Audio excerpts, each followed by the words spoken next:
Dhamangaon railway तालुक्यातील वाघोली गावावर शोककळा पसरली आहे। गणपती विसर्जनासाठी गेलेल्या एका 22 वर्षीय तरुणाचा नदीत बुडून मृत्यू झाला।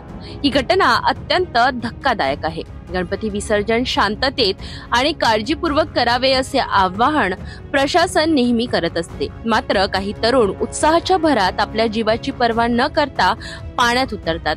असाच प्रकार वाघोली गावातील करण चव्हाण या तरुणासोबत घडला।